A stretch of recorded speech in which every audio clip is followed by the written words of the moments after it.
This episode from the life of Sherlock Holmes will be transmitted to our men and women overseas by shortwave and through the worldwide facilities of the Armed Forces Radio Service. Petri Wine brings you Basil Rathbone and Nigel Bruce in the new adventures of Sherlock Holmes.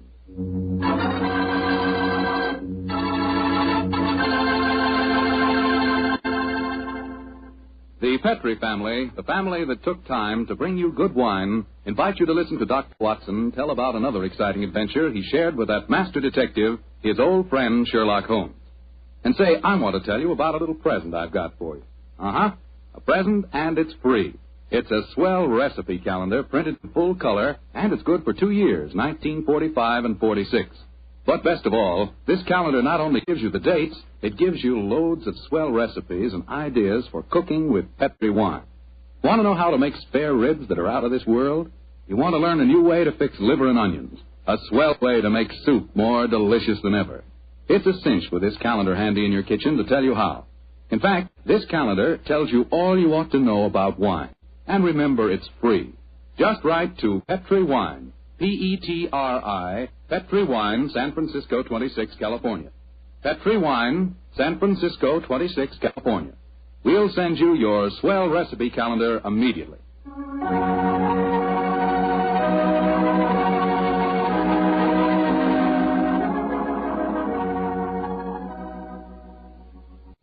And now for our weekly visit with the genial Dr. Watson. Good evening, Doctor. Good evening, Mr. Foreman. Come in and settle yourself down. Thank you.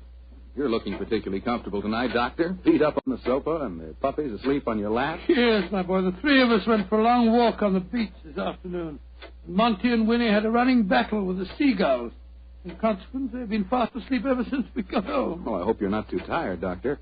I'm counting on a new Sherlock Holmes story, you know. No. I'm all ready for you, Mr. Foreman. In fact, I was going through my notes on the case just before you arrived. Well, last week you told us it concerned a strange society who held their meetings in an underground vault of a furniture warehouse. Yeah, that's right, my boy. Now, down with it. Get down, Monty. No. The story really began one stormy November night in 1887. I was married at the time and living away from Baker Street. On this night in question, my wife had already gone to bed, and I was nodding in front of the fire over one of Clark Russell's fine sea stories. I'd had a very tiring day, I remember. It was about the hour that a man gives his first yawn and glances at the clock. When suddenly, my front doorbell jangled discordantly. Our servant Edna had gone up to bed, so I crossed to the window and opened it. It was very dark, but I could just see the outline of a figure standing on my doorstep. It looked like a woman. Suddenly, a cultivated voice called up to me. Is the doctor in? Yes, madam. I'm the doctor. Then please come at once. It's a matter of life and death. I have a carriage waiting. Gracious me. All right. I'll be down immediately. I closed the window, scribbled a note to my wife, grabbed my coat and hat and my bag, and a few minutes later I stepped out of the front door and closed it behind me. The carriage was standing at the curb, but I couldn't see any trace of the lady who'd called me. The only person in sight was an old and repulsive-looking beggar woman, dressed in rags and tatters. After a moment of bewilderment, I spoke. My good woman, did you see a lady leave here a moment ago? No, Doctor, she didn't leave. She's still waiting for you. Forgive me, madam, but clothes of yours, I thought you were a beggar woman. There isn't any time to discuss that now. Please get in this carriage. But where's the driver? I'm going to drive. Please get in. Very well. It's only business. Are you sure that you can handle those horses, madam? Of course I can. You should tell me the way you're driving, ma'am. Please don't ask me any more questions, Doctor. You'll find out soon enough.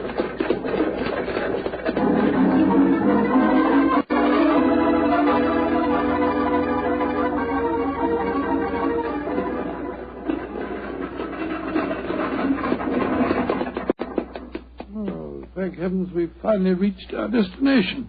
Must have driven halfway across London. Oh, hello. Must be somewhere down near the river. No dwelling places here. Nothing but an enormous warehouse. Why have we stopped here, madam? Oh, this is where we're going. Please follow me down these steps. I wish you'd tell me where you're taking me. We have a club here in the basement. You'll see for yourself in a moment. It's a very solid-looking door. How do you propose to get past it? I'll show you.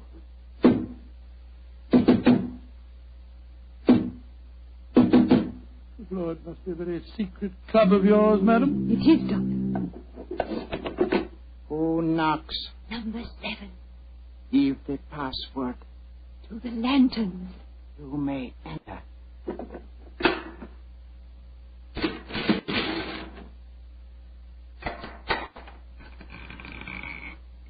Follow me, Doctor.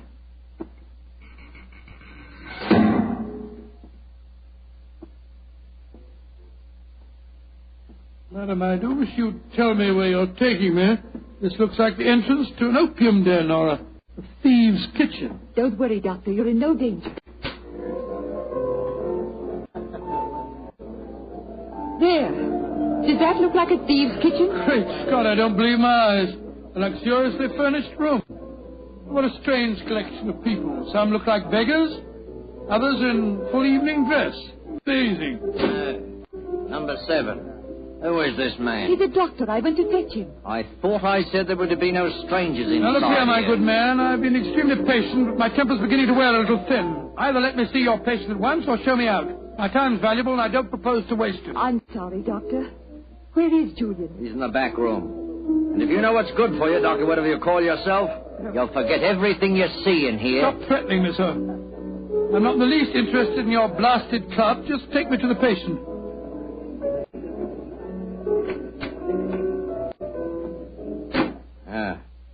This is the man we want you to examine, Doctor. Huh? What happened? He fell down the stairs leading into the club room. Well, why'd you move him? We wanted him to be comfortable. It's the worst thing in the world you could have done. Never move a person with an injured skull. Is he going to be all right, Doctor? No, madam, I'm afraid he isn't. His neck's broken. He's dead. Huh? Julian, dead. You sure of that, Doctor? Of course I'm sure of it, my good man. I'm afraid you need an undertaker, not a doctor. We must tell the others. All right, quiet, everybody. Quiet. Quiet. Julian is dead. Julian dead? Oh, this is terrible. Who is this man? He's a doctor. I'd better get him out of here at once. We don't want any strangers nosing about. That's right.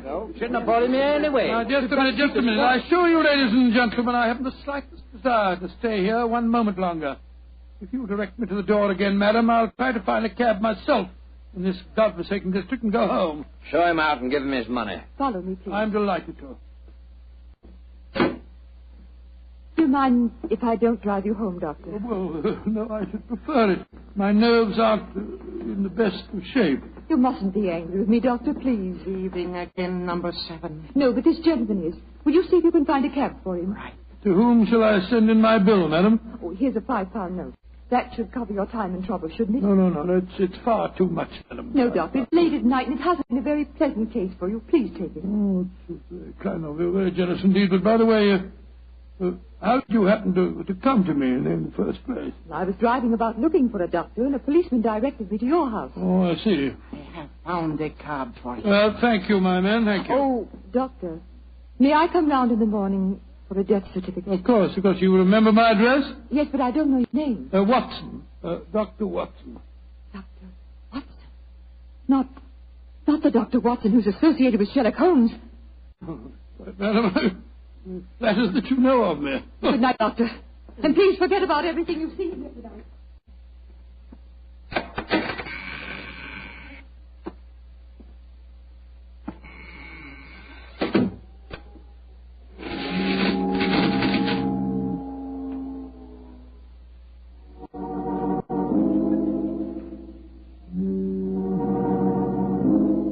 Well, upon my soul, what an amazing business. Holmes will be interested to hear about this.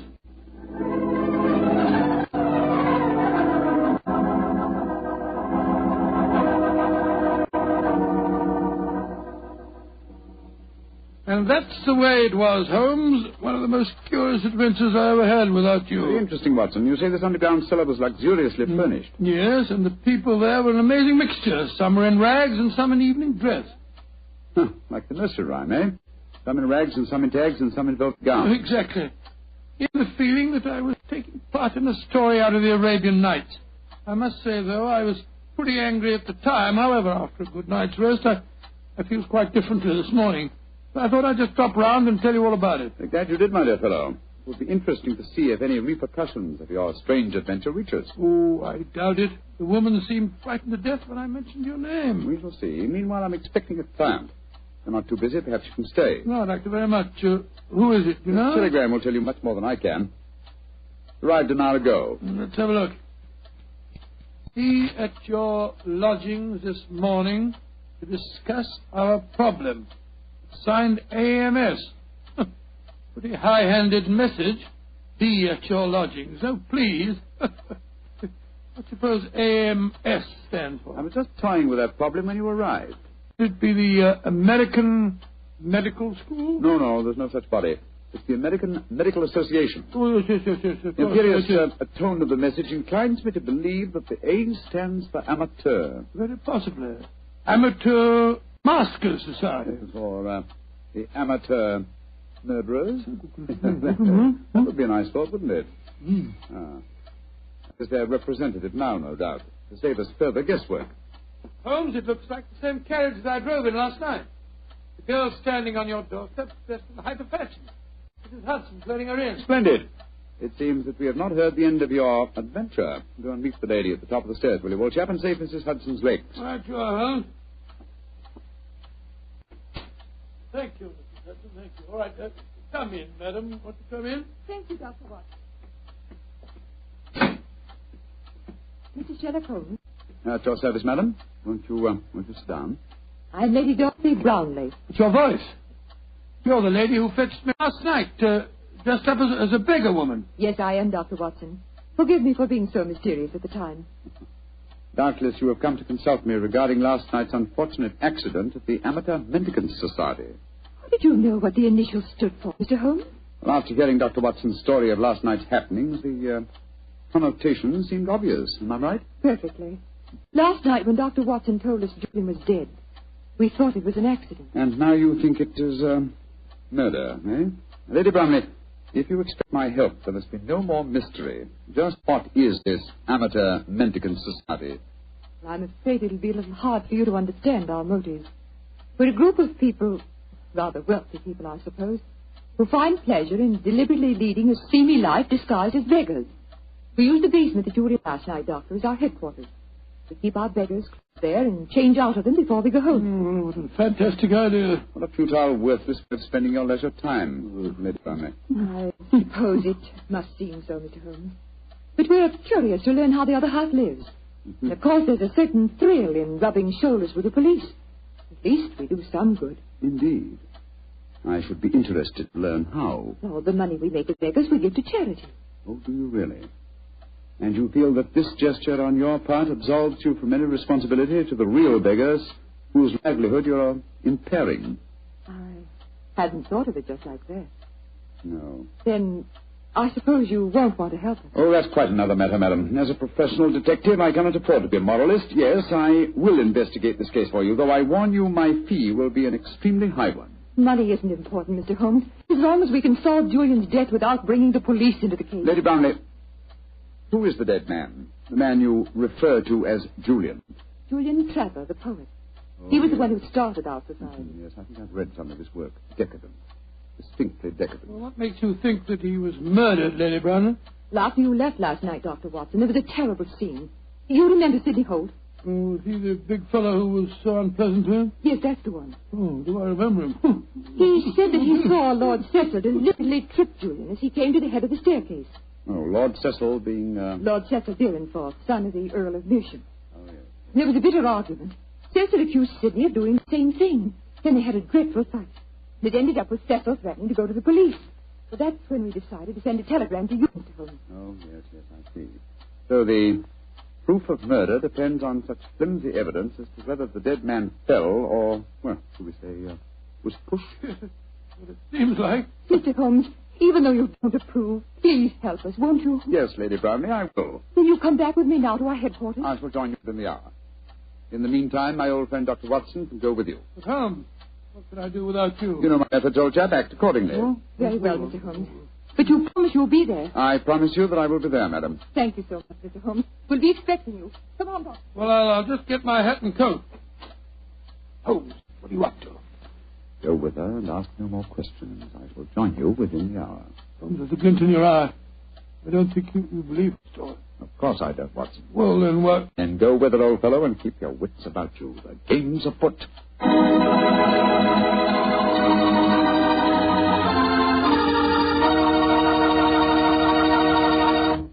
The story of the Amateur Mendicant Society will continue in just a few seconds.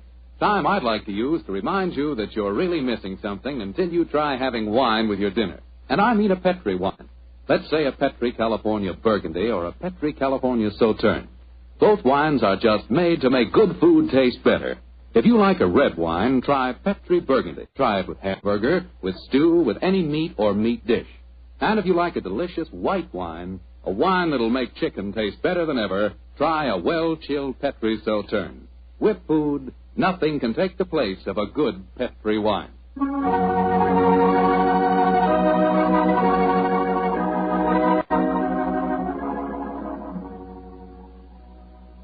And now back to tonight's new Sherlock Holmes adventure. The Amateur Mendicant Society, a group of wealthy eccentrics who pose as beggars, have come to Sherlock Holmes and Dr. Watson with a problem. One of their members has apparently been murdered, and the famous pair have been asked to investigate the killing. As we rejoin our story, Dr. Watson, still awaiting the arrival of the great detective, is cross-questioning three of the members at the headquarters of this unusual society. But I don't find your story very convincing. Oh, don't you now? Well, then suppose you stop asking questions until Sherlock Holmes gets here. He's the man we've engaged to settle this business, not you. We're paying for his services, not those of his assistant. Mr. Holmes asked me to conduct this preliminary investigation, my good man. I'm perfectly familiar with his methods, so keep a civil tongue in your head if you want us to continue with this case. Well, I'm not answering any more questions till he gets here. Insufferable fellow. Lord Cecil, you say that you saw Holt deliberately trip the dead man as he came down the stairs last night. Yes, I did. Well, where were you standing, sir? At the head of the staircase. Holt was beside me, and as Julian came by, he deliberately... Excuse me, number 11, excuse me. What is it? There is a strange man just come in. He is dressed as you when you work, but I do not remember to have seen him here before. He speaks very rough. Did he give the correct signal? Yes, and the password. He must be a new member. I suppose we better see him. Bring him in. Bad time for him to come here, confound it. This way, please. Tommy, what a nice place you got here. Yeah, what a nice place. Certainly do yourselves proud, don't you? Who are you, and how did you get in here? I'll give you a signal and the password just like Julian told me to. Are you a friend of Julian? Of course I am. You coming to meet him here today? Who are you, really? Are we all friends here? Yes, you can talk freely. And permit me to introduce myself. I am Don Luis Jose Fernando de las Torres at your service. Why? Why do you want to join us? When Julian told me about it, it tickled my, my funny bone. It is a so charming idea to see those of mendicancy. I suppose he's all right. Of course I'm all right. Now, where is Julian, please? He will vouch for me. He's in the other room. He had an accident. An accident? Not a bad one, I hope? A very bad one. Dr. Watson, you better take him in there and break the news to him. Very well, follow me, sir. This is terrible. Please, tell me what happened, Doctor. I'm afraid you must prepare yourself for a shock, sir. Your friend is dead.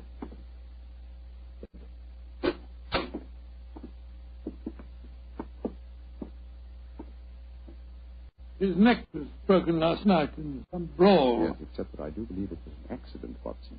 Holmes! Quiet, old chap, quiet. But not quietly enough, Mr. Sherlock Holmes. Come on, come back to the others and let all take a look at you. Come on, get moving, both of you. This isn't a pop gun in my hands. Sorry, Holmes, I gave the whole thing away. That's all right, old chap.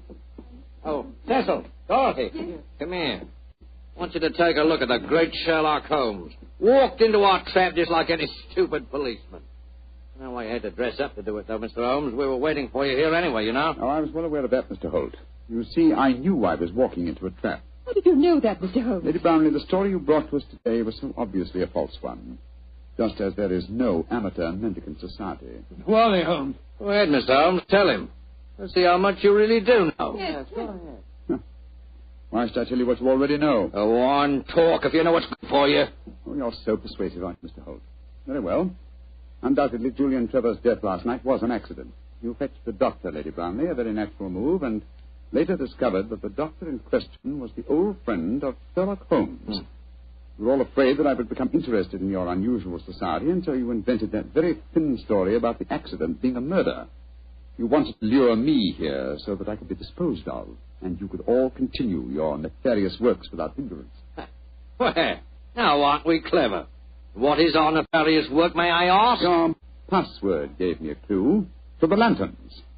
By the French revolutionists. They strung the aristocrats up on the lampposts. Then again, the combination of curious costumes and a luxurious establishment in a low-class area posed another question. What political belief provides a common meeting ground for misguided aristocrats and dangerous commoners? And how did you answer that question? Oh, very simple, my dear sir. One word. Nihilism. Its doctrine of assassination and overthrow of government would find every chance of being put into practice by all of you at the forthcoming Jubilee celebrations to be held here in London. And also would account for your beggar's clothes. A beggar would have greater freedom of movement in a crowd than an ordinary person. You're a clever man, Mr. Holmes. Too bad you'll have to die. I'll get the rope. What are you going to do with him? Do? Give him a first-hand taste of nihilism, of course. He can't live. They know too much. You can't possibly do this, you know. The police will track us here. By the time the police get here, you and your friend Holmes will be blown to kingdom come. Get the rope, Sidney. All right. Hands together, Mr. Holmes. That's it. Ah! Oh, mind that bandaged wrist of mine, will you? It's confoundedly sore. Oh, isn't that a shame now? Is this any better? Ooh. Tie up the doctor, Cecil, while I bind Holmes's legs. With pleasure. I can't go through with this. Dorothy, you can't go through it. I just can't stand by and see two innocent men murdered. Don't be a fool, Dorothy. We can't let them live. They know too much. I don't care. If you go on with this, I'm going out for the police. You fool. No. Tie her up as well, Cecil. Leave me alone. Sit down there beside him. Go on. You're a devil, Sidney. Oh, shut up. Now, Mr. Holmes, I'm going to fetch a little invention. A little invention I'm sure you'll be interested in. Mr. Holmes, it's a pity you and your friend didn't learn to mind your own business. I'm afraid it's too late to teach an old dog new tricks. It's too late now, at any rate. Quite comfortable, Dr. Watson? Don't you speak to me, sir. You're a filthy traitor to your country. Rubbish. Here we are. Example of Mikhail Petrov's mechanical genius. This bomb will blow the entire building sky high, and the three of you with it.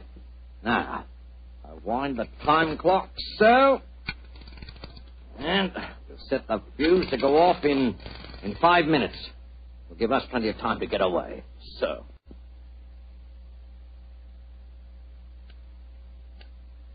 Come on, Sidney, let's get out of here. Right. Charming picture. Three of you bound hand and foot sitting beside each other on the sofa. Well, ta-da, Dorothy. Think of our cause during the 5 minutes. As for you, Mr. Holmes, and your friend, good riddance to bad rubbish.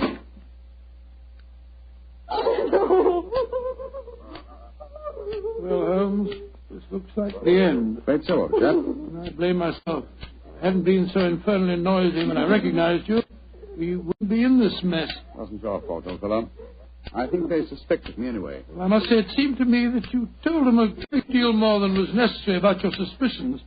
Surely you could pretend at ignorance. Oh, I suppose I could have done. I can't die yet. I'm not ready to Courage, die. Lady Brownlee, courage. And by the way, was I right in assuming that your associates are nihilists? Of course they are.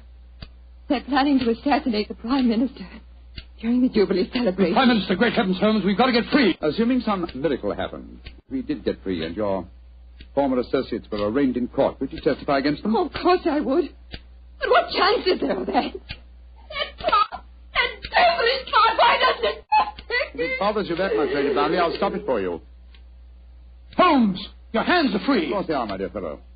Bandaged wrist I mentioned just now concealed a razor-edged blade. I cut through the ropes almost before our friends had left the room. Then why did you keep us in this suspense, Mr. Holmes? I wanted to be quite sure that you'd testify in the forthcoming trial, madam. There we are. That renders the bar harmless. Ah! And that means that the police have sprung the trap that I set for your associates, Lady Brownlee. It's lucky for you that you had a change of heart and prevented you from leaving us. Oh, Mr. Holmes, how can I ever thank you? Holmes, you had the place surrounded with police when you came in here. Of course I did, my dear fellow. Here, undo your ropes. No wonder you were so calm. No wonder you told them so much. You wanted them to show their hands. Precisely, old fellow. And they obliged me most satisfactorily. They attempted our triple murder. They are self-confessed anarchists. And with the evidence of Lady Brownlee, I'm sure that we can put them where they all belong. Considering it barely noon, I think you'll agree, Watson, that is a very comprehensive morning's work.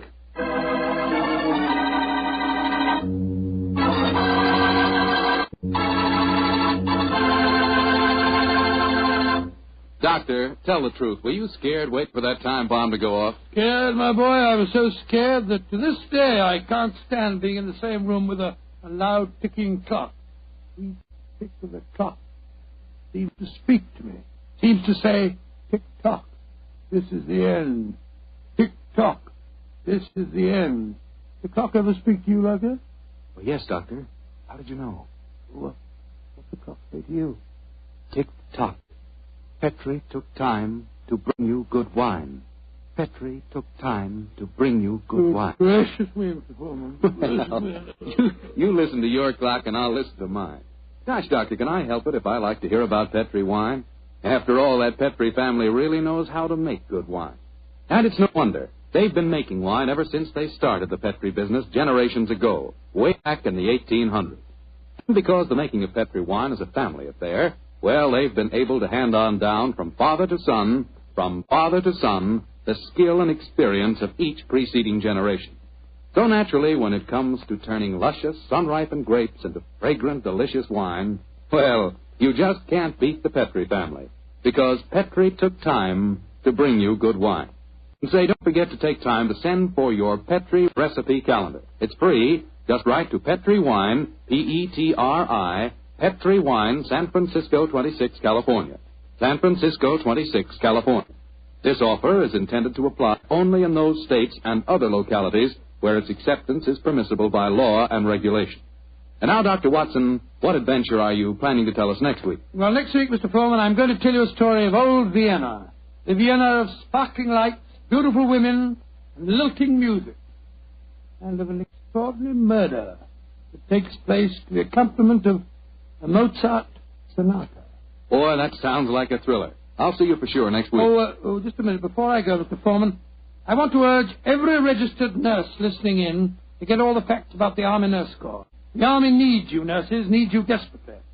They'll make you an officer at once and give you every chance to further your post-war careers.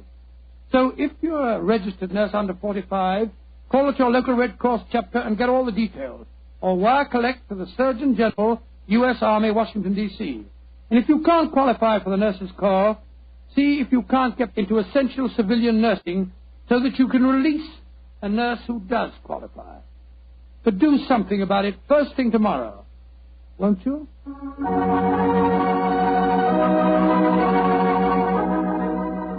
Tonight's Sherlock Holmes adventure is written by Dennis Green and Anthony Boucher and is based on an incident in the Sir Arthur Conan Doyle story, The 5 Orange Pips.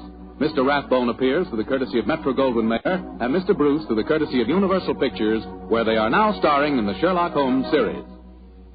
The Petri Wine Company of San Francisco, California, invites you to tune in again next week, same time, same station. Meanwhile, don't forget to take advantage of our offer of a free recipe calendar. Oh, the Petri family took the time to bring you such good wine. So when you eat and when you cook, remember Petri wine. To make good food taste better, remember... Petri